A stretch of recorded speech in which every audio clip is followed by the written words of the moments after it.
Okay, let's go ahead and get started today. Thank you all for taking time to join in. Just to do a check with everyone. Everyone, you could see screen showing now says Home Buyer Workshop. Yes, I can. Okay, perfect, Carl. And then Joni, just can you hear us? Okay, you just give it. Yes, I can hear. Okay, perfect. All right. Well, let's go ahead and get started. So my name is Ramon Vargas. I'm a realtor with Keller Williams Urban Elite. We are off of 38th in Lowell in the Highlands area, or for those of you from Denver, from the north side. I am a Denver native. I have been a full-time realtor now for about the past 7 years, and I got into real estate as an investor, learned very early on the benefits of real estate investments, and starting probably about 6 months ago, maybe 9 months ago, I wanted to do more educating and helping people to learn about the same. This home buyer workshop is the start of that process of maybe becoming a future real estate investor. I always say that you have to at least purchase a home to live in.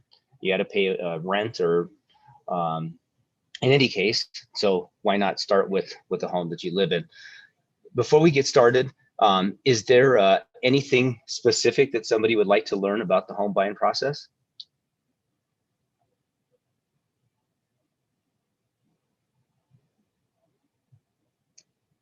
How many of you currently own today?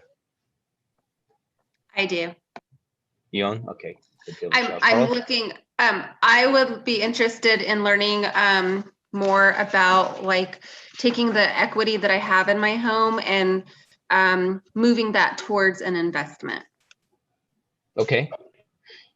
We won't go over too much of that, but there is one slide where I can go into a little bit more detail about that.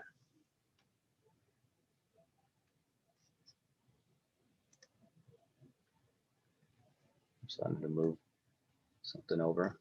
Anyone else?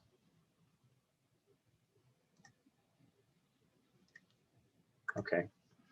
But I want to do that. Sorry. Okay, so to guide the discussion today, these are the topics that we're going to go through. Fear versus fact about home buying. We all have these narratives that we get in our head from friends, family, maybe even from firsthand experience. We want to talk about the realities of our market today. And there's a lot of stuff on the news, even during this time that we're going through COVID and getting through this pandemic. We hear a lot about what's happening. It's just in our Denver metro area.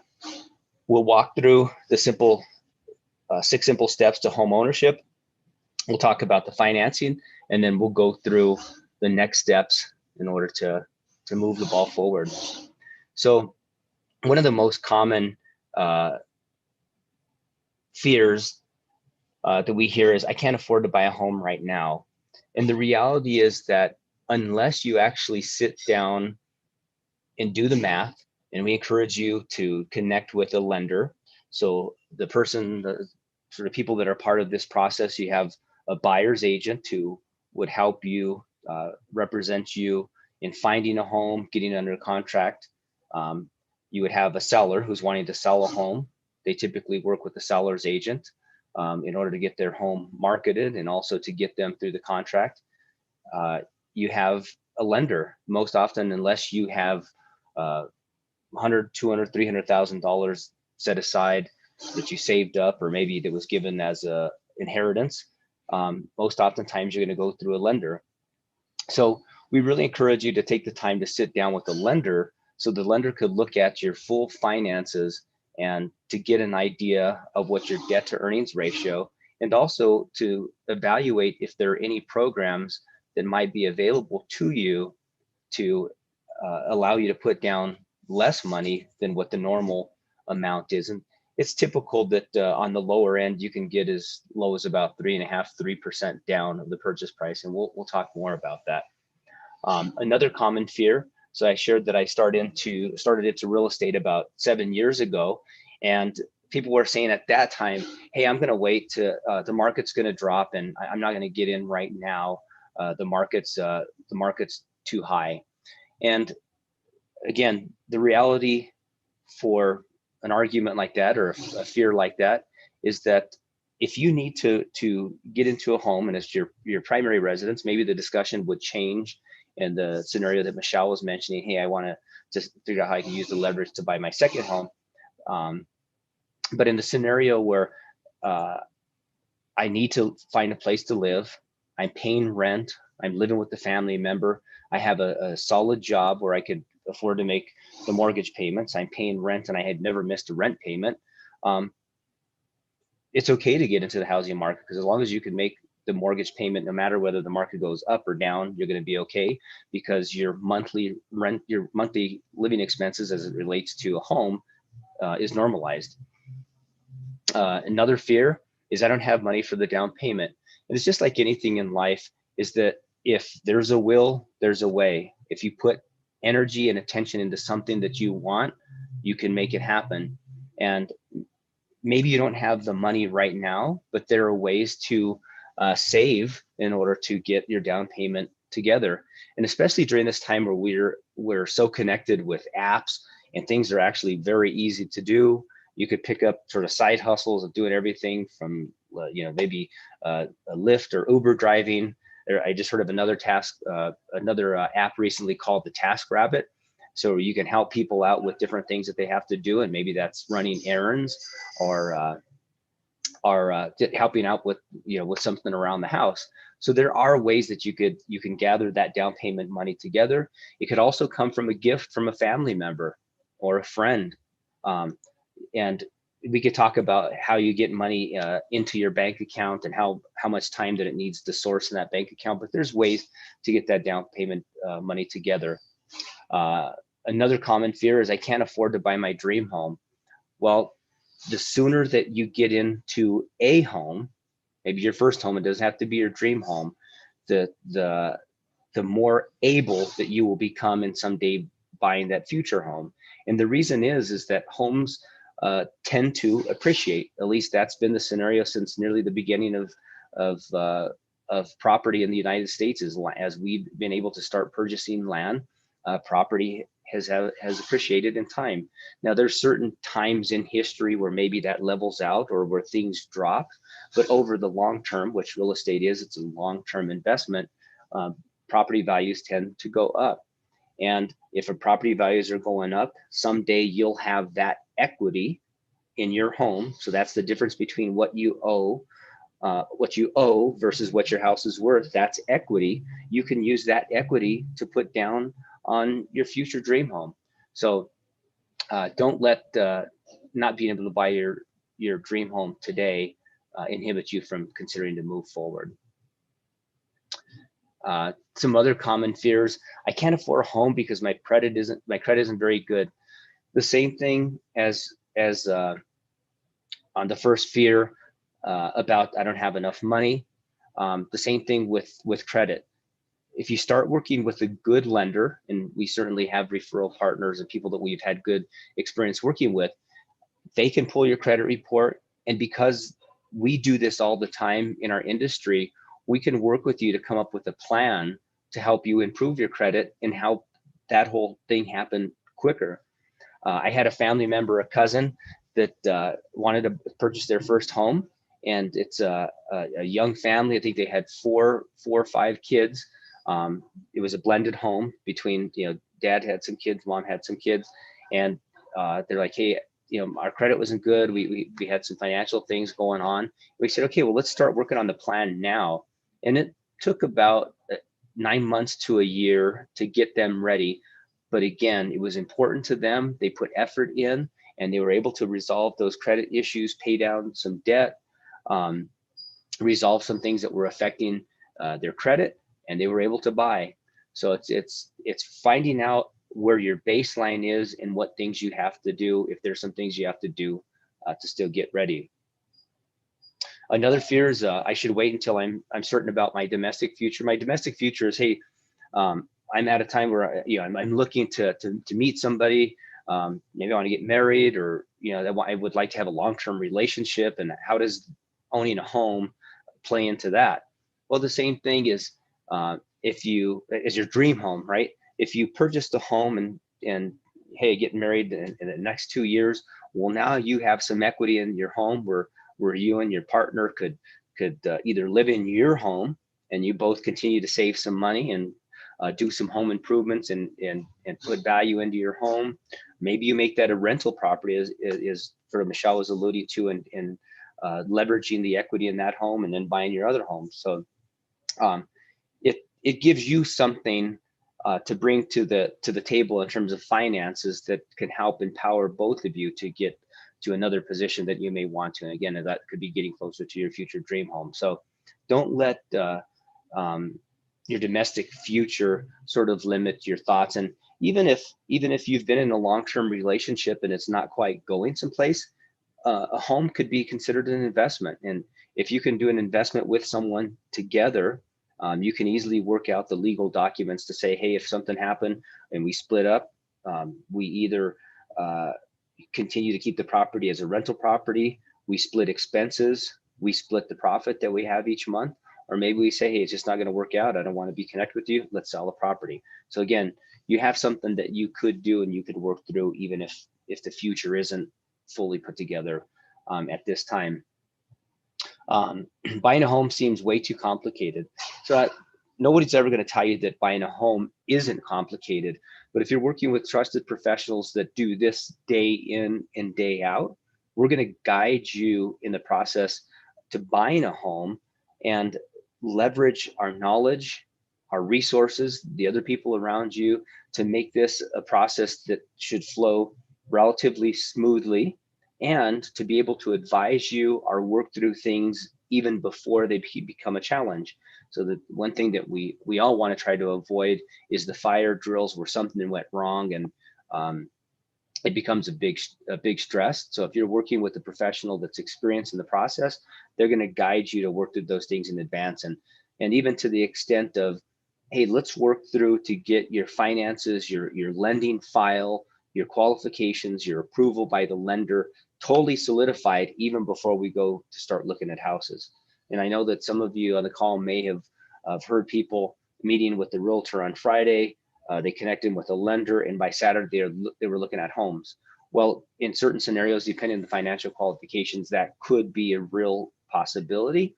But most often, it's going to take a lender not only to having you fill out an application, but to have time to really evaluate what they received from you in terms of the supporting documents that they're also requesting. So we'll talk more about that. Fear I should pay off student debt and loan debt before buying a home. We're in a time where we have where young people have very, very high amount of student debt. And the good thing is that student loan debt doesn't prevent you from buying a home.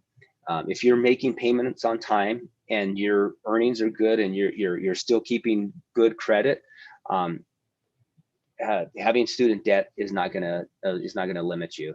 So, anything that I sort of missed there that do you want to touch on any more? Anything spark an interest that we went through?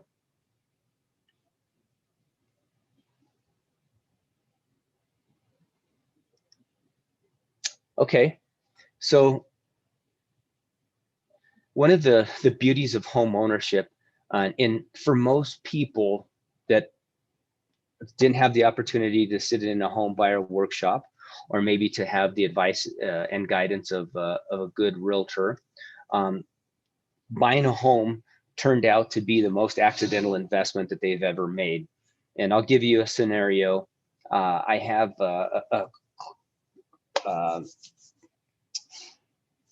geez, I can't think of the word.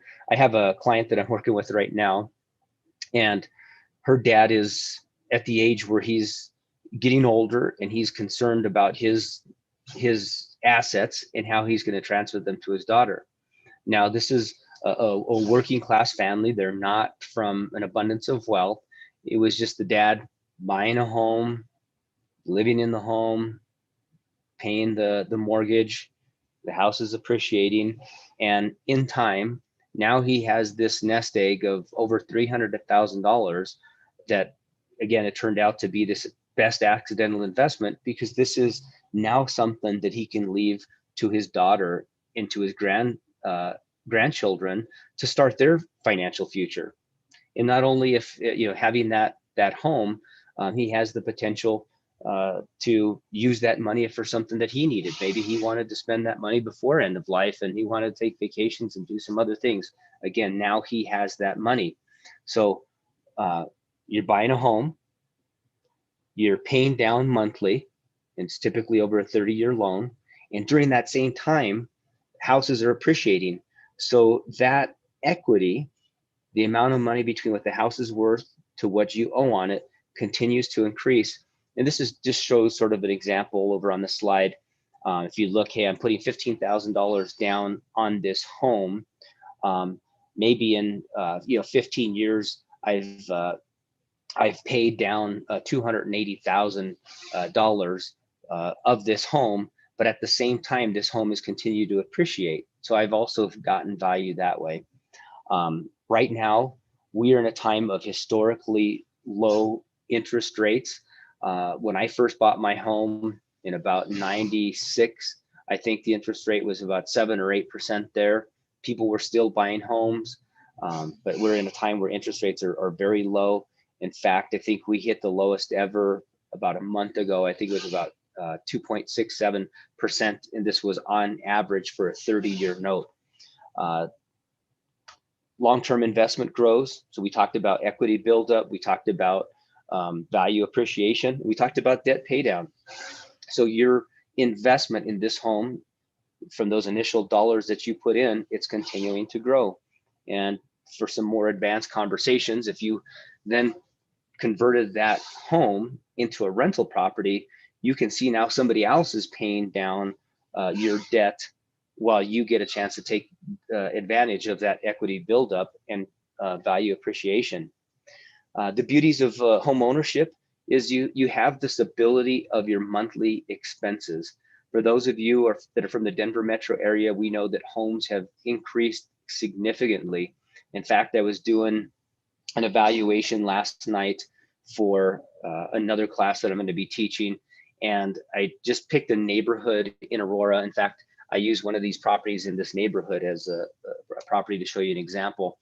From about 2010 to 2020, year over year in this particular neighborhood, it's been a 7% increase year over year. And rent is also increasing. Maybe it's not increasing at that 7%. It's probably more around 2 to 3% per year on average. But if you are renting during that same time period, your annual living expenses are going to continue to increase, unless, of course, you happen to live in a neighborhood or you're living under a landlord where they're not increasing the rent, and then maybe that could be even a family member. So you end up stabilizing your monthly expenses. You have that sense of community. You're able to do improvements to your home to add value to the aesthetics of the home, to the interior of the home. Your kids may go to schools in those neighborhoods. And so you get the pride of ownership. You get the tax benefits, all that interest that you pay on your monthly mortgage. So you pay your principal, interest, taxes, insurance. The interest that you pay, that's the amount that you're paying back the lender for the money you borrowed. You get to write that off on your taxes. So you're building your fundamental foundation. You're building your foundation to wealth building. So those are some reasons of why to buy now. When I talked about the 7% interest year over year, I just want to give you a little fun example and just sort of see, get your thoughts on things. So just curious, and you guys could let me know if I said, I'm going to give you $1 million today, or I'm going to give you 1 penny that will be doubled every day for the next 31 days. Which would you prefer? The penny. The penny? I'd say the $1 million to invest in something. So Okay. make that $1 million turn into much more. Okay. Joni? I'd have to do math first, and I've been up all night working, so I can't. But I like his idea. The $1 million. Okay. Yeah, it's funny. I was up really late last night doing work here. All right, so let's look at it. And what this is going to be an example. This is going to be example of compounding interest. So right, you buy this $100,000 home 10 years ago. It's worth $100,000. And if I said every year it's increasing by 7%, you multiply 7% times 1,000. Now that home is worth $1,700 or $107,000. So it's increased significantly. And the same thing with this example. And this is where where it really illustrates. And Michelle has probably heard this example before, but taking that one penny, and then on day 2, now I have 2 pennies, and on day 2, on day 3, I have 4 pennies, and you can see the profound growth that over this 31 day period, I have over $10 million. Now, Carl could be onto something, and maybe he buys $1 million worth of Bitcoin, and then maybe that doubles or triples. I guess it would have to you'd have to do 10 times the amount. But it's just a fun example, and this is an example of compounding interest. Would you change taking the million over the penny a day, Carl? I could see what you're getting at on the penny, and the process of that you were talking about with the penny, I'd go for. Yeah. So it's just a fun example. I want to pull up this slide. This is a fun one to think about, owning versus renting. And I'm going to go off just a little bit here. And the reason why I want to do this is because I want to show you a real property. And I think that sometimes we get into talking through things, and it's like, well, how does this really relate? So I picked a property that's in Aurora in the 80013 zip code. And the address is 3713 South Mission Parkway. And I'm going to pull this up.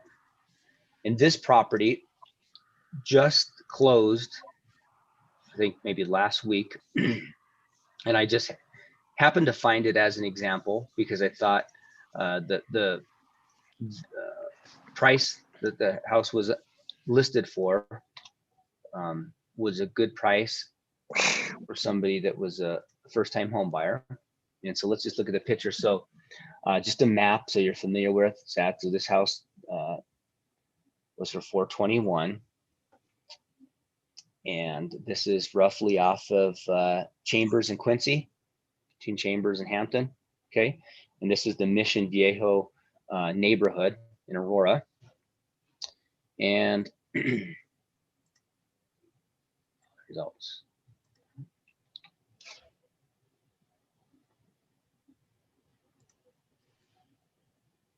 And let's just look at the pictures real quick. So 2-car garage, 3-bedroom, 2-bath. A little bit, dated. You could tell by the tile it's a little bit dated. I don't know if these are shadows or maybe the house could use some paint. I guess it could probably use a little bit of paint, but it looks clean. Carpet looks newer. A lot of good natural light.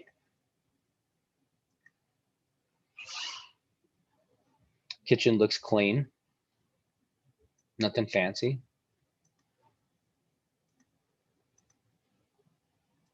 Nice fireplace. Master bedroom. This is a utility room, and I think they are using it also as sort of an office space, but because washer and dryer are there. And there's off the master bedroom, maybe down the hallway. The entrance, it looks like the restroom was redone at some point. They sort of newer vanity. It's like new tile. The windows look newer. I'm just looking at the frames. These are white frames, so they're not the old aluminum frame. And then this is the basement. They also have a washer and dryer connection to the basement. Maybe they they moved it upstairs for some reason. I don't know, but there's a restroom downstairs. Looks like the basement is finished, but there's no carpet down here. But I think a good example of a first-time home. Okay, so I took this property and I said, okay, well, if I got a mortgage, and again, we talked about historically low mortgage rates, and this was I used 2.75% interest rate, 30-year loan, and I put 3.5% down, so about $14,000 on this property. And I was doing this at $400,000 because that's what the property was listed for at the time. It actually sold for $421,000. But over 30 years, you would have paid in principal and interest. And with the house appreciating, I said the house is appreciated at 4%.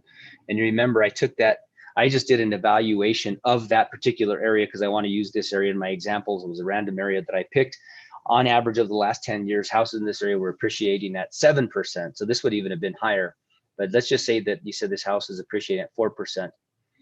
But let's say somebody else was able to buy the neighbor, or was a renter in the neighboring home, and the guy who owned the home next door never increased the rent. So you both started off at the same monthly living expense. His living expense never went up, neither did yours. Over, there's somebody joining. I'm gonna add them in. Good morning, Deanna. Welcome to our home buyer workshop. I am just going over a rent versus owning slide. And so the owning slide is the person is taking advantage of financing, has a number that from what they paid in mortgage, so principal and interest, and what the home appreciated, how much they would have paid into the home in 30 years plus appreciation. And then the same person lived next door, same kind of home. They paid $1,576 per month. In 30 years, they would have paid $567,000. So they gave $567,000 plus dollars to someone, and they didn't own anything. And just to give you an idea, this is where I was saying that. So the home appreciated.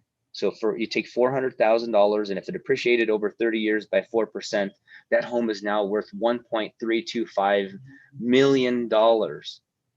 You would have paid about $736,000 in principal and interest, but now you have an asset after you pay your debt off, what you paid for the home. You have something that's worth $588,000. So you can see the difference between buying versus renting. And this home increased in value. So in essence, you paid to live somewhere that you got a $588,000 benefit for. So pretty amazing. Any questions here? And just imagine. So it's almost like go ahead. Sorry. So it's almost like a savings account that you can live in. You're just putting your money away into investment, and it's just going back into your pocket later on down the road. Yep. And just take this out of the equation, right? Let's take this number, 736. This is what you paid in principal and interest. This is what you paid back for the initial loan that you borrowed. And the interest, the lender say, I'm going to lend you money. You have to pay me back some money. That's how I can afford to lend people money. So this $736,000 is that. What if you had a renter in there paying that? So this renter is paying the $736,000. So you can X that out. Now you, in essence, have a property that is fully yours, $1.325 million that you actually have at the end of it if you converted this to a rental. So does that sort of answer your question, Michelle? Yes, thank you. I think I'm going to attend your investors workshop. Thank you. All right. All right. I look forward to having you there. So why should you hold off buying a home, right? There are reasons why you should hold off buying a home. If in the next 30, 60, 90 days, hey, I'm going to be changing jobs, right? I met with my lender, I'm getting qualified, but I'm going to be changing jobs. I'm converting from being a school teacher at the end of this year. COVID has driven me crazy. I don't want to do this anymore. I don't like online teaching. It's hard keeping the kids engaged. So I think I'm going to go into real estate. And the pay structures between the two are different. Teachers get paid off an annual salary. Realtors get paid off of a commission. A lender is not going to feel comfortable lending you money because now your job type has changed, and there's no certainty that you're going to be able to earn the same living that you were as a teacher. So if you're changing jobs, it's probably not a good idea. Or it's not a good idea to buy a home. Now, if you're changing, hey, I'm a teacher at one school and I'm changing to a teacher as another school, or now I'm going up in the administrative side of education, that's okay. A lender can bridge that type of service because it's still within the same industry. Maybe it has the same job title. Maybe it's going to be a new job title, but it's a pay advance. So that makes sense. Financial, my credit score, we talked about this earlier. My credit score is low. My down payment, I don't have enough money to save for my down payment. And by the way, so you know, the interest rate that a lender is going to lend you is affected by your credit score and by how much that you can put down. So there's a fine mix of what those numbers are. You don't want to say, I don't want to do anything because I want to get this credit score, so I'm going to wait, and it's going to take me too long to do that. But there's a fine line. You want to understand what that is. That if your credit score is really low and the lenders is not willing to lend you the money right now, let's work on those things to get your credit score correct, or let's start saving money to get your down payment, so that way you can be in a comfortable position.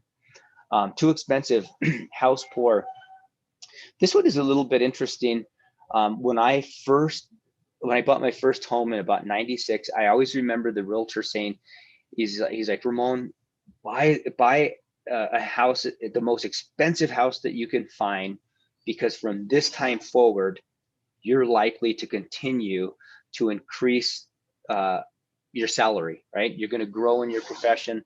You're going to grow, and you're going to end up making more money. Now, I don't necessarily advise that for everyone. You want to understand what the full picture is. But of course, if you don't want to be house poor, if there's some other things in your life that you have to do, or other expenses, you don't want to put so much money into your home where other things that you can't afford. And kids are an important one. It's important for some families to send their kids to a certain school district, or maybe even a private school. So there's a trade-off. Those are all personal things that you have to manage. But if it's too expensive, lenders also have ratios of what they determine how much someone could borrow. So they'll make sure that they're within their ratios to approve you, but there might also be another number that you're looking for. Is that noise distracting, or is it too loud? It's subtle. The heck is it? It's not that I don't bad. know. They're doing something in the office. Oh. I don't know what it is. I thought it was your hamster on your desk. Just kidding. Yeah, like running around. So I thought it would be a better investment to go and buy a cheaper fixer-upper than a really expensive property. I'm a little questionable on that. And it depends on what the person's looking for, right? A single person that says, hey, I can live in a neighborhood that maybe is not so great now. The schools aren't so good. I grew up in North Denver for Deanna, who just joined, but I grew up in North Denver. For a long time, North Denver, the Highlands, Sunnyside neighborhood, people were moving out of these communities and moving to the suburbs because they wanted their kids in a better school community. Now, the people that were able to stay, or the people that bought when everybody was moving out, ended up having a great investment. But it really is going to be determined on what is important to you, right? And as an investor that you want to come into investing, it's probably a good idea to say, let me buy something that is way under what I can afford, so I can have money to do improvements that I want to do, or maybe that the rental rates that I can get in this area because I didn't pay so much for it, I can get some really good interest rates. So as an investor, we can dive in deeper on that conversation, but it's all going to be dependent on what happens in your life.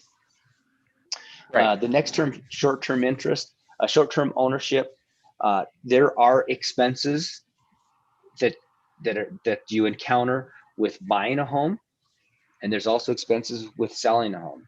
So if it's going to be a short-term hold, you may not have had enough appreciation, or you may not have paid enough of the loan in order to recoup, to break even. So we generally say, if you're going to buy a home, you want to live in there, and we'll just say in this current market, this appreciating market, probably about 2 to 3 years, and I would probably lean heavier on the 3-year mark as an example. And there's other things you can do. Certainly, I mean, life happens, things happen. Hey, I got a job move, or I have to do something. You can always rent out your property. So, but it's just understanding the big picture. Any questions or any other thoughts about why hold off buying? No? So the short-term ownership, can't you always just take, if you were going to go ahead and put all your money into the next property, you just do the 1031 exchange, right? If you're doing an investment property, do you still have to live? Yeah. If you were to, okay, so actually, if it was just your own home, and if you were just taking, let's see, so do you have to wait a certain amount of years for a 1031 exchange, or could you go ahead and take that that investment and go into the next one? Yes. So for those of you that aren't familiar, Carl is referring to a tax code called 1031 exchange, which is basically a tax tool that people use, a tax code that people use to sell an investment property. They don't live in the property, it's a rental property. They're selling that investment property, and they're buying another like property, so they don't have to pay capital gains tax. They don't have to pay tax on that money. There's still the challenge, Carl, is even if you sold that property, you bought it for $300,000, and maybe that property only went up to $310,000, you're still going to have real estate commissions, right, to sell that property, unless you're selling it yourself. So there's still going to be monies that you're going to come up short on. You have to pay title insurance and all the like. You still have to go through and pay all those things.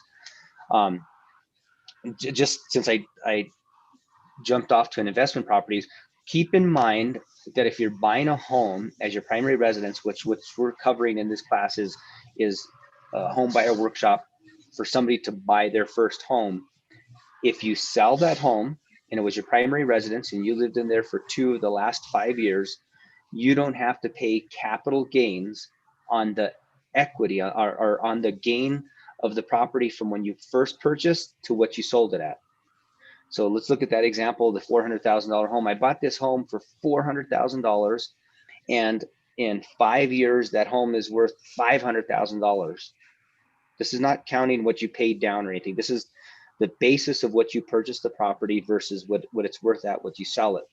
There's $100,000. That gain is tax-free if it's your primary residence. And it's tax-free. You can have up to $250,000 for a single person, or you could build up to $500,000 for a married couple. If you were doing an investment that was doing over $500,000 as a married couple, or over $250,000, you had to pay taxes on, I'm sure you'd be happy because that's a great investment. But that's another advantage of real estate. Your primary residence, you have to pay taxes on that property if you sell it. Okay. As an investor, you take that same property though, and you increase by that $100,000, and you didn't live in it, and it was a pure investment property, you have to pay tax on that $100,000. That's why people use 1031 exchange to buy another like property, so they don't have to pay tax on that $100,000. Or they will have to pay taxes eventually. It's just kicking the can down the road. Okay. All right. So what is the market doing today? It's been really crazy. houses continue to continue to increase in this time of pandemic. Colorado, the Denver metro area has been doing great. Average home prices, this was probably as of a month ago, taking all the $1 million plus homes to starter homes, condos, attached homes. The average price is about $549,000. Interest rates, again, are at historically low rates. Again, about a month ago, they're about 2.67%. They're up a little bit higher now. Months of inventory, which we look at as realtors, this is basically a measure of how much time would it take to sell all the homes that are currently on the market today. So right now it's been on average, and this is taking all the homes, about 0.7 months of inventory. So less than a month. If no other homes hit the market today, it would take less than a month for all those homes to sell. Now, at certain price points, even there's months of inventory evaluation, right? At $1 million, $2 million home, they may sit on the market a little bit longer than $300,000 to $400,000 home, because there's a lot more people buying in $300,000 to $400,000 home area. But this is just showing a slide just across all of them. That is very, very low. We know that when we're in a balanced market, we'll have anywhere from 5 to 6 months worth of inventory. So for those of you who are looking to buy, or who have been looking at houses, it's been very competitive for buyers to get in because there's so much competition and there's not a lot of inventory. So what drives increasing rates? Interest rates is certainly one. More people are going to get into it. So the demand is high. It increases the demand. Population growth. We have a lot of people moving here. I think during this time, people are realizing that I don't need to be in my congested, populated city. I can now go move somewhere else. Let me go move to Colorado. I can work from home. I can go run over at Wash Park at night. I can go hiking in the mountains, go skiing on the weekends. And so we have increasing population growth, right? So that's also increasing demand. Before we got into this, we were short on supply. So we had after 2008 and 9, builders never quite went up to the same levels of home building that they were doing before.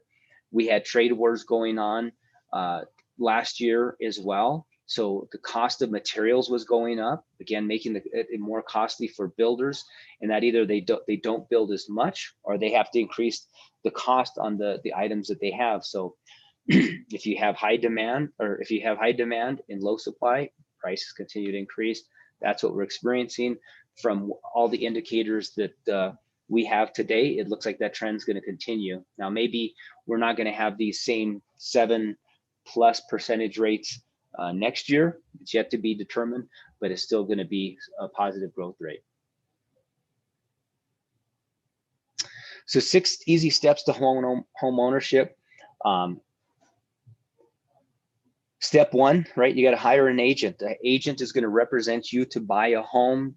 We do this all the time. We have other resources. We have lenders that are in the mix that can work with you to get you pre-approved. Now, you can certainly work with anyone that you know, or different banks, your credit union. It's typically advised that you work with a mortgage professional that does mortgage loans as a foundation of what their loan type is, because they're versed in the process. They understand the timelines, and they can often deliver and get things done quicker. We set up a search for you to find your perfect home, and we go look at those homes. When you find the perfect one, we submit an offer. We start negotiating with the seller. We give them terms of what you're willing to pay, what you're willing to agree to. If they say yes, I love your offer, you're mutually executed. You go under contract. The first things that go on, you want to get the home inspected. You want to make sure that there's nothing wrong with the home. So you want to work through any kind of concerns that you might have. Ask the seller to fix them for you. And if everything works out, we go to close, bring your down payment, and you close the deal. So that's generally the 6 steps to buying a home. I'm going to just go through these each of these slides a little bit more in depth. So hiring your agent, right? So your agent is going to educate you about the market. They're going to analyze your wants and needs. Wants and needs is important. Wants and needs between a couple that are looking at a property is important to determine, because oftentimes when we work with buyers, their wants and needs change from the first time that we met each other, because sometimes they change because now that they've seen a few homes in a particular area, they might decide that they want something different. So because we do this, we know how to guide that conversation along the way, and we know how to bring out between couples and to try to get both of you and both partners in sync, because more often than not, partners are not necessarily in sync. So we want to make sure that we understand what are the wants and needs based on that feedback, based on what you're sharing with us and properties that you see and things that you like. We're going to help find more and more of those homes that meet your criteria. We're going to leverage, again, we're going to leverage people within our network that we know that who do their job very professionally to be a resource for you. That could be on the lending side, it could be on the home inspecting side. It could be on the repair side, right? Sometimes the seller doesn't have people to do the repairs that you ask them to do, and we want to leverage our resources that we know that they do good quality work and that they can work with the seller to get that work done. So we'll be coordinating professionals within our network. Throughout this process, we're negotiating for you. We're not negotiating for us. This is your home. This is what's important to you, and we're a resource for you. We earn our living based on the value that we bring to you. So we're guiding the process. We're bringing up things that may be an issue later and trying to work through those in advance so they don't become a fire drill. To work with an agent, we are governed. We are licensed by the Division of Real Estate. We have a limited license to practice law. So if there's things that get outside of the standard state pre-approved real estate contract, a lawyer may need to be engaged. I shared some things as it related to taxes. I'm not a tax professional. I'm not a CPA. There's things that we know and that we'll share, but if we dive deeper, you might need to get professional help within those within those professional industries. But we do sign a buyer's representation agreement. That buyer's representation agreement goes over the things I just shared about what our limitations are, but it also defines about what our roles and responsibilities that we have in serving you, so you know what those expectations are. And again, this is an agreement that we're going to work together and that we're going to work to find you a home. So we do need to sign a buyer's representation agreement to start working with you. And just by the way, in regard to compensation, realtors are compensated from a commission earned that is paid out by the seller. So working with the realtor, when you're looking to buy a home, you're not paying any upfront costs. You're not paying that realtor to go show you houses to see things and stuff like that. So the commission is paid on the seller side. When to hire an agent. So if you start looking at the timeline, I would say when you're ready to get going, it's the time to start hiring an agent, because the agent might be able to advise and guide you on some things to do to make the process happen sooner. We talked about credit rates or credit scores. We talked about getting pre-approved. Sometimes you need to start there in order to determine the next steps. And working with the realtor and having an agreement signed with them, now they're able to share and give you their contacts to help guide you in that process. But just looking at this timeline, some things that typically need to happen, you need to evaluate, hey, when do I need to be out of my place? I have my last lease payment to be made. So that means I'll need to move in my home by this date. My closing date will happen. Maybe the seller needs to stay in their home for a few days after closing. So maybe that the day you close isn't the day that you get the keys for your home. Maybe it's a few days later. So you want to sort of walk your way back. Hey, I get under contract. There's a lot of competition in the market. It could take you over 60 days to find the perfect home. So if you need 60 days to go under contract, maybe this time period to start looking needs to be 60 days back. Otherwise, it's not going to align up with your timeline. And again, getting pre-approval, getting your finances in order. If your credit score is low or you don't have enough of your down payment, there might need to be some things that need to be worked on there. So start working with me at the very beginning. Start working with us at the very beginning of this process. Any questions with this? Pre-approved, and I'm going to really push to get this finished up in the next 15 minutes. I'd like to keep this within an hour. I want to respect your time. There is quite a few things to go through, but I think we could do it in 15 minutes if that's okay with everyone. Getting pre-approved. You'll hear pre-approval or pre-qualified. We like our clients to all get pre-approved. The basic thing here is we want our clients to have completed an application with the lender. The lender has pulled their credit report. The lender has received all of the supporting documentation. So on the application, you're going to fill out how much you earn, how much debt that you have. And so the lender should have received pay statements, bank statements, retirement savings account statements. How was I thinking? Your taxes. So they want to get all this information, and we want our lenders to not only have received that information, we want them to have verified that information, because we've had many scenarios where lenders haven't verified the information they've had, and it's became an issue at a later time. So we've said time out. Let's take our time. Let's do this right. A pre-approval means that you've validated all this information, called your employer, made sure that they called to do a verification of employment, that you work there, that you are getting the salary that you said that you made on your application.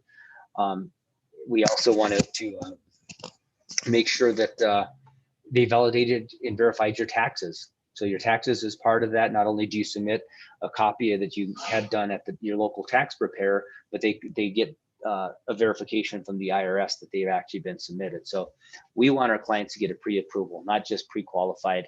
Pre-qualifications are just something that happens and the lender gets your information over the phone and say, yep, you're qualified for 300,000, go at it. So we don't want to do that. It becomes a stress later. Choosing a lender, how do you choose a lender?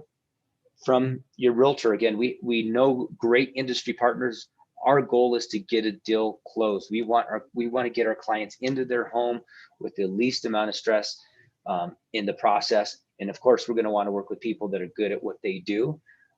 There are interview questions that we could send up in follow up to this presentation. If you did want to go around and shop lenders, so we have some questions you can ask so you can compare each person and connect with them, then see what their response time is. Hey, I called you, I didn't reach you.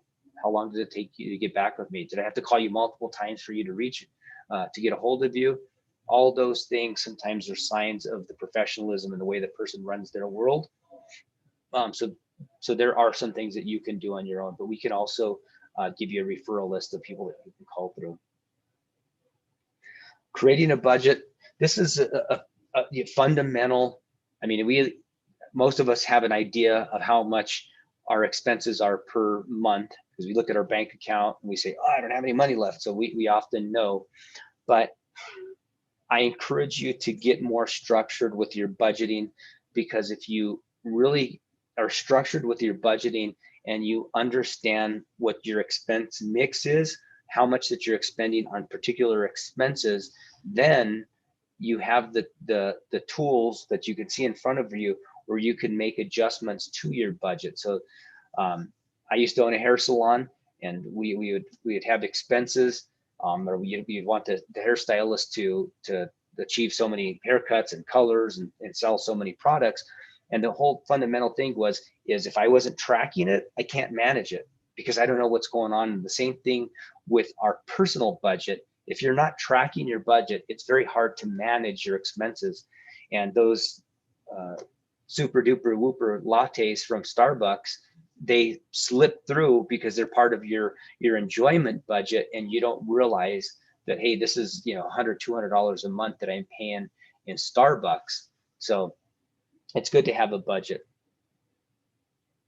Understanding a mortgage, there's basically three variables to a loan. How much are you going to lend me? What is the interest rate? How much are you charging me for the money that I'm going to borrow? And how long it's going to take to pay that money back? Depending on what those numbers are, that affects how much your monthly mortgage payment is, right? If you have a higher interest rate, you're going to pay more per month. If you're borrowing out more money, you're going to pay more per month. If you are paying a loan back over a shorter period of time, I'm going to pay this back in 15 years versus 30 years, my mortgage payment is going to go up. But anyhow, those are three variables that affect your loan: how much you're borrowing, what your interest rate, and what your terms are. You'll often hear an acronym called PITI, and that refers to principal. This is the amount that you're paying on the original money that you borrowed. The interest, this is the amount that you're paying the lender for the money that you borrowed. So you remember on that rent versus own slide, I said, hey, this person that's paying $1,576 per month, they roughly paid about $500,000 over a 30-year period. But the person that was buying the home, they paid about 700 something thousand. That's because they were paying principal and interest.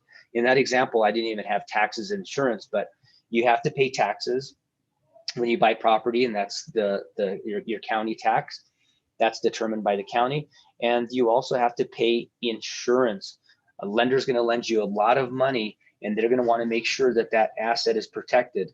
If the house were to burn down, or if you get a hailstorm, some expense that can really damage the home, they want to be able to have an insurance policy in place to make sure that that home could be repaired, and their asset is protected. So these are typically the things that comprise your monthly mortgage payment.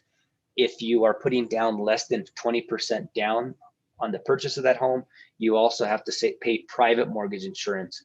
The other thing is, if you live in a planned community, you may also have an HOA. The HOA isn't part of this monthly mortgage payment, but it's a monthly expense that you have to pay because they could foreclose on your property. Down payment. And so the down payment we talked about is depending on what your loan approval amount, you're down. If you wanted to buy, you were approved for a $400,000 home, but you wanted to buy a $450,000 home, that down payment could be $50,000. So it's depending on what your pre-approval amount is. There are a lot of down payment assistance programs. You can put as little as around 3.5% down on the purchase of a home, and the 20% is a sweet spot in that you don't have to pay private mortgage insurance if you put down at least 20%. To make the math easy, take a $100,000 home, 3% of $100,000 is $3,000. Okay, so for every $100,000, it would just add another 3,000. So $300,000 home, 9,000, $400,000 home, 12,000. And again, there's some down payment assistance programs that may be able to bring a little bit less than that, but that's a good idea just to get an idea of how much money that you have to have saved up for the purchase of your home. Where do funds come from? We talked about that. The side hustle, right? Maybe I want to do Lyft and Uber for a while. I want to do TaskRabbit. I want to pick up a part-time job. If you have a goal in mind, you could accomplish it. If you don't set it, if you don't have a goal or an aspiration, and it's not important enough, you're not going to accomplish it. So where there's a will, there's a way. Save money. Parents can also give you a gift, maybe your in-laws as well. Maintaining your pre-approval. We've had a lot of different things happen here. No big purchases, no new credit card debt, don't change jobs, protect your down payment. We even went a little bit farther, and we have what we call the 10 commandments of keeping your loan approval. it's a little bit of a play on words, but we've had nearly every one of these scenarios come up. And again, it goes back to that last slide is maintaining your employment, not increasing your debts. Sort of a funny one just to share, just in consideration of time. We had a client that we went out on Friday. They actually knew the home that they wanted. They've been following this home. So we looked at it. They loved it. They wanted to submit an offer. So we submitted the offer Friday night. By Saturday, they went under contract. Starting the clock forward on Monday, the things they had to do, they had to go deliver earnest money to the title company. I called the client up and I said, hey, Danny, how's it going? I mean, this is crazy. You guys were able to get the first home that you've seen under contract. I mean, that doesn't happen very often. How are you feeling? He's like, man, Ramon, I'm like so pumped up. I'm like, I was so worried about this. Patty has just been my strength in getting this property. She's been my encouragement. I was just so negative about this whole process. And but what I'm really excited about, I actually proposed to her over the weekend and I got her a ring. And I'm like, uh-oh. I knew that they were first-time home buyers. And so getting that 3% down was a little bit of a challenge. And I said, Danny, like, how did you get the ring? And he said, oh, well, I went to the jewelry store and I got the ring on credit. And I said, well, that is probably going to have an effect on your loan. You need to call Sharon right away. And just to give you a heads up, you may need to call the jewelry store and to see if you can return that ring just until after the home is done. I didn't want to be discouraging, but sure enough, that's the way everything played out. So it's very important to not change your expenses. Talk to your lender, talk to your realtor about what you can and can't do. Another really big one, we talk about the down payment. Sometimes family members have what we call mattress money. Their money's not in the bank. And if that's the scenario and somebody's going to give you some money for your down payment, that money needs to source. The lender is going to want to see where that money came from. So one scenario you can do is have that person give you their gift money. You deposit in your bank and you leave it in there for about 2 months. We call that time to cure. The lender is not going to go back after 3 months to see where monies have come from. So that money can source, but that would be an example of thou shalt not make large deposits in your checking account with loan office. So these are all very important checkpoints. The last one, and I always like to point out, is don't co-sign for anyone. More often than not, people that we've worked with that have come in to want to buy a home, if they've done something nice to have a friend or a family member and they co-sign for them, they don't hear about when things go bad until it's too late. And when it's too late, the lender's calling for a demand payment and already taking legal action for not receiving payment. Why does that happen? Because when somebody borrows money, they're afraid to tell the person who they use to co-sign that they can't make the payments. So don't co-sign for anyone. Finding your home. Again, we talked about needs versus wants. And so we want to get an evaluation of that. We want to learn about the market. Maybe you have friends or family in the area, so that's not as bad because you already know everything about it.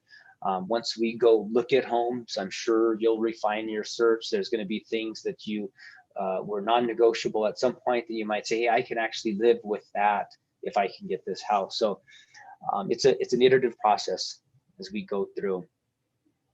We have access to some great apps with Keller Williams that you could look at properties. Most oftentimes when people start this process of, hey, I want to learn about home buying, they've already been looking on some other tools that are out there.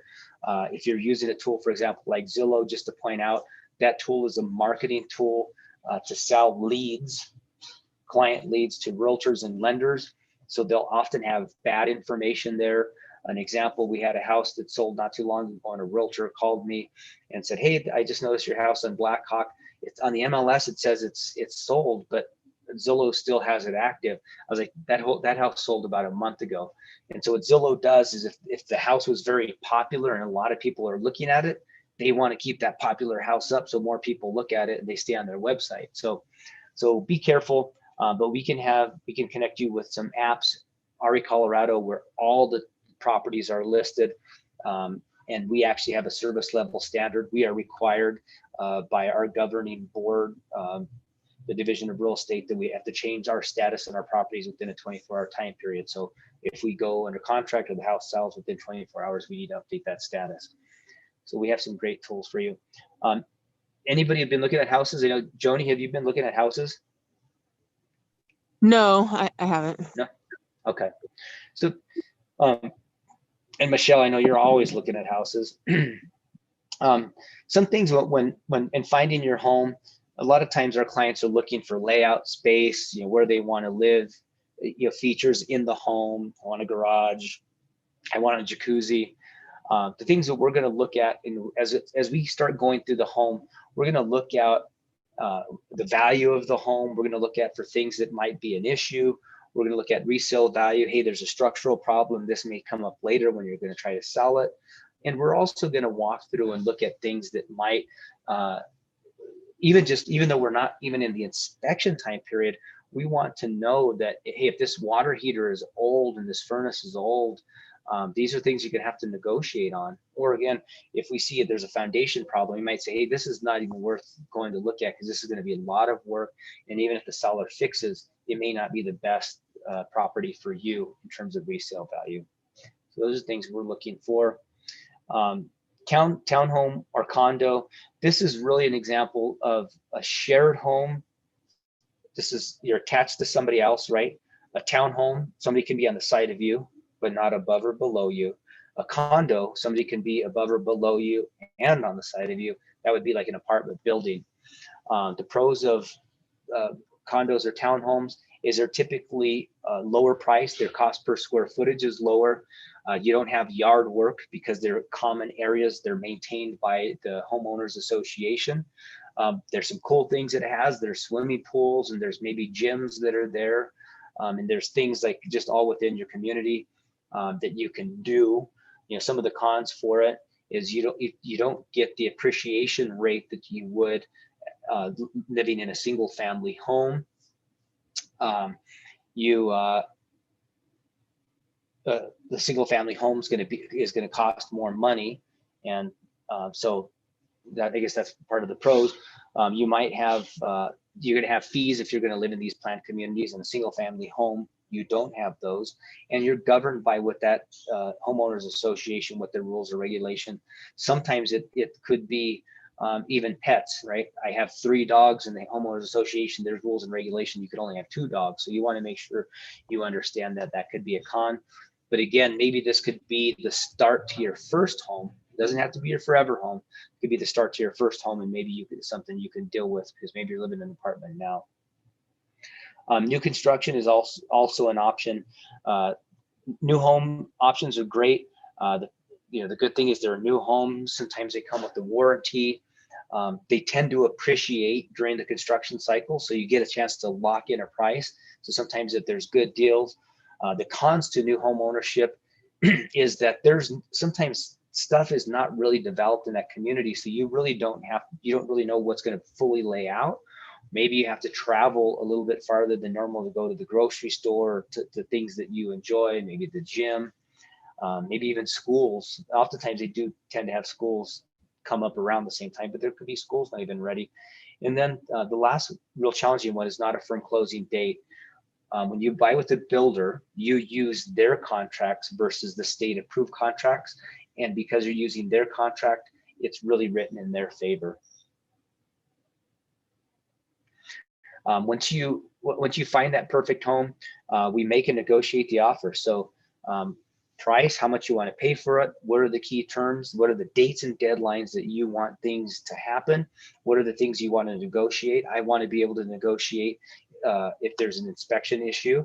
I'd like you to, I want to be able to inspect the home. I'd like to be able to give you an objection to say, I want you to fix these things, or let's have a discussion. There might be things in the house that you want. Hey, there's a jacuzzi in the backyard. I want that jacuzzi. So, those are all terms that we can start negotiating. The contingencies are those dates and deadlines or conditions that we could use to negotiate to either get you more money, to get the things repaired, or to get something out of it. And sometimes those contingencies, those negotiations don't work out, where neither party agrees and we have to terminate the contract. But we want to make sure that we have everything for you within that contract that gives you the most leverage and the ability to get the things that are important to you. And so I mentioned earlier, very early on, you want to get the home inspected. While we do a good job of pointing out things that we visually see, we are not licensed inspectors, and just like the accountants and the lawyers, you want to get a professional home inspector. They have checklists of things that they go through. They'll point out things that are going wrong with the property. They check out the roofs. They look at the foundations. We always advise that we get the sewage line inspected, because we don't know what's going on with the sewage line. So they send a video down there. So we want to be able to, you want to be able to have all the information you can about what may or may not be wrong with the home. And of course, the little stuff, paint color, I don't like it, or rugs. I mean, those are things that you can do. Maybe sometimes we can negotiate some kind of credit for flooring. Not all the time, but it's mainly health and safety issues that really tend to get fixed in a home inspection. Steps to be in home ownership, just sort of the last 2 slides here, 3 slides. You need to have money up front. So upfront money is your closing costs, your down payment. You'll need to have earnest money. You're gonna have to have some money to pay for your home inspections. We don't see surveys often enough. You have to, your homeowner's insurance is gonna be part of that closing cost, and reserves for improvements. It's always nice if you can have a little nest egg to say, hey, what if something were to happen after I move in? If you're good at managing money, maybe a credit card is going to be sufficient. Hey, I need $1,000 in things to be paid off, but I can pay off that $1,000 in my credit card, and I get some extra points for my airline travel. So there's things that you can do, but these are generally the upfront cost for home ownership. Prior to closing, we do a final walkthrough. We make sure that the house still looks in the same condition. That jacuzzi that you said that you wanted, that the seller agreed to give you, we want to make sure that it's still there. We want to make sure that the things that you asked the seller to repair as a part of the inspection objection have been repaired. So we want to do that during our final walkthrough. When you get to closing, you got to bring a check of certified funds. So that's the closing, that's your down payment. Your lender will let you know how much money that you need to bring. Your lender will have provided the evidence of insurance, but you will need to bring your ID. Around closing, probably a day or 2 before, you have got a settlement sheet to let you know how much those dollars are. They're going to give you a title commitment. Title commitment is an insurance policy that insures everything that's happened from the time you purchased all the way back. So that means if anybody came with interest, or there was a lien on the property, the title company is going to cover that. So that's a transfer of clean title. That's what that's doing. And then you get the keys to your home. So this is just the last thing, protecting your investment. Keep your house maintained. Keep an eye on things. If things are broke, get them fixed. Don't let them become bigger problems. Nice to keep your receipts. Sometimes you'll have things that will go out multiple times. Maybe you can have the same repair person come out if you had a good experience, or maybe you want to remember the part that you replaced. So it's nice to keep your receipts. May not be a bad idea to have a home warranty for the big items, just in case they come up. Any questions? And this last part, I had to blast through because I don't want to keep you guys waiting too long. Joni, did you have any questions that came up? No. Okay, good deal. So our commitment to you is to educate you about the process. This is sort of an entry-level home buyer workshop. When we get in the process of working with the buyer to say, okay, I'm ready to move forward, we do a slightly different dive. You're going to be very familiar with the terms. If you're using some form of down payment assistance, you also have to go to home buyer classes. You have to get a certificate to do that. But we're here to help you refine your wants and needs. We're here to help you find the homes that meet your criteria. We're here to help bring in other industry professionals to make this a smooth and easy transaction, and to work through problems and things that may come up along the way. Here's our contact information. And Joni, just curious, how did you find out about our workshop today? I saw it online somewhere. I think probably on Facebook. Oh, good deal. Okay. So this is our contact information. I'm Ramon. I'm the team lead for our group. I could be reached at this number here, or you could instant message us on Facebook. If you, I don't know if I have your email address. I got to check. If I have your email address, I'll send you the follow-up buyer's guide to this presentation. So it's more text and stuff that you can review at a later time. But if you do find that you'd like to get connected with the lender, or you want to sort of take the next steps, let me know and I can make that connection for you. Okay, thank you. Okay, thank you. All right, that's all for now. You know where to find me. Thank you both for joining. It looks like we lost Carl. So have a good day. Enjoy the rest of your weekend. Thank you, Ramon. Very informative. Have a great day. You too. Thank you. Yeah, thank you. You're welcome. Thank you. Bye-bye.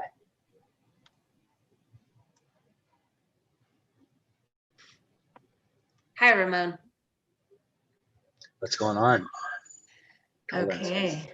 So Hold on how? a second. Oh, Give me 1 second. Let me just turn this off.